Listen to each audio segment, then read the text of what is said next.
So, I'm Riaz, I'm a computer science graduate from the UK, and the aim of this video is to answer the following 4 questions. I'm 14, aspiring to be a software, mechanical or mechatronic engineer.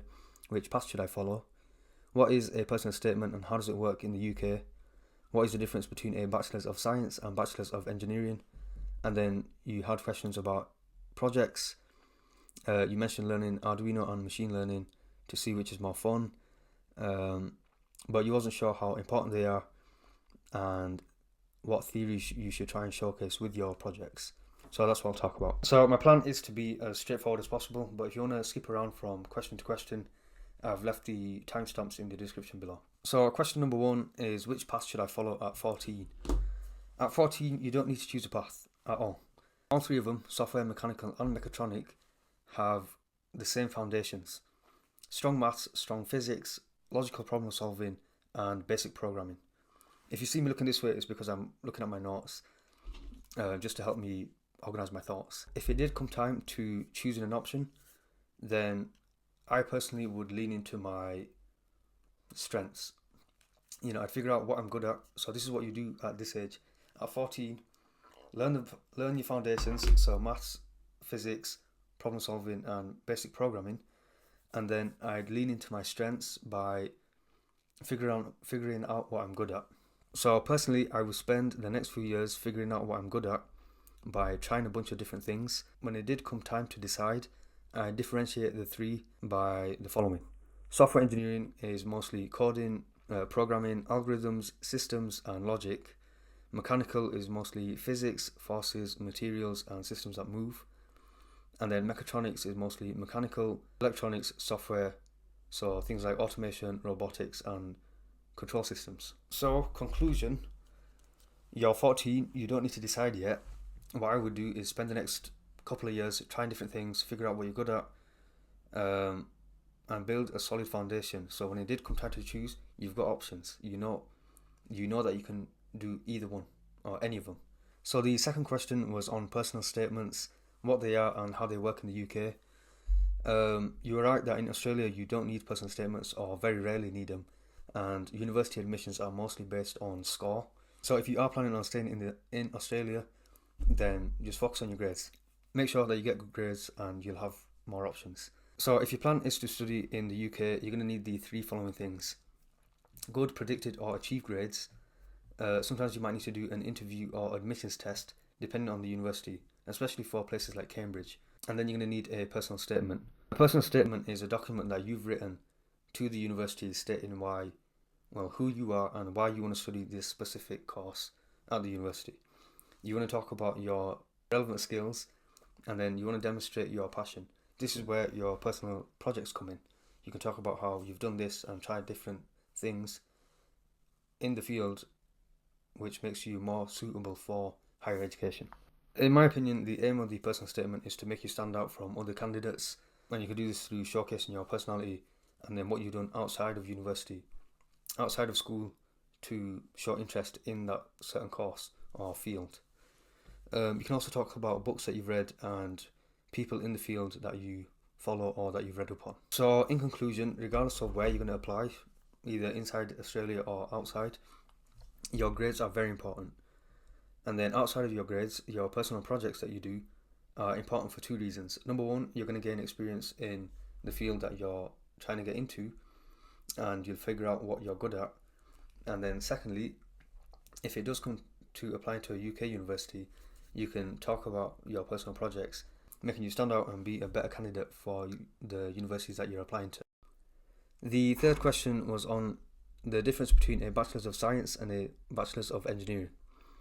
You were right about in Australia the difference not being much, and that the careers, they lead to the same careers, and then there's a big overlap. In the UK, Bachelor's of Engineering tends to be more structured and professionally focused, whereas Bachelor's of Science is more theoretical and flexible. Bachelor of Science, I guess you have more choice, whereas engineering is more specific to certain types of careers. Realistically, they're probably very similar in the UK as well. And again, titles don't really matter. Whether you've got a Bachelor's of Science or Bachelor's of Engineering, the difference won't be that big. when it does come to applying for jobs, employers tend to care more about skills, internships and experiences, your personal projects, and your ability to solve problems. They want to know that you can do the job more than what title you are or what degree you've got. If you can prove that you can do the job, they're likely to hire you. Your fourth question was on projects, and you talked about not having enough money to do one project a month. You do not need to do one project a month. That's way too much. When it comes to projects, it's having 1 to 3 solid projects beats having 10 projects that are crap. Projects, quality over quantity every day of the week. I have done projects on both Arduinos and machine learning. My Arduino one was free because I did it with university, but I used it as sensors for things like temperature, distance, light and motion. Other things you can focus on are simple control systems and automation logic. But what I would recommend is having one project and building it over time and improving it. Instead of having 10 small projects, have one good project using the Arduino that really showcases your skills in either of the areas that you're trying to go into. So software, mechanical or mechatronic.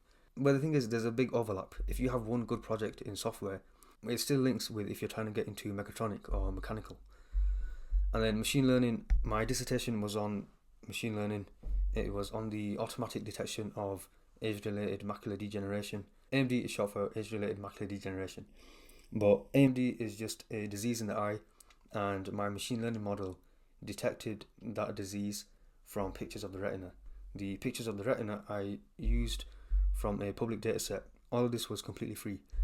You can use free datasets from Kaggle. Kaggle's very good. I used it.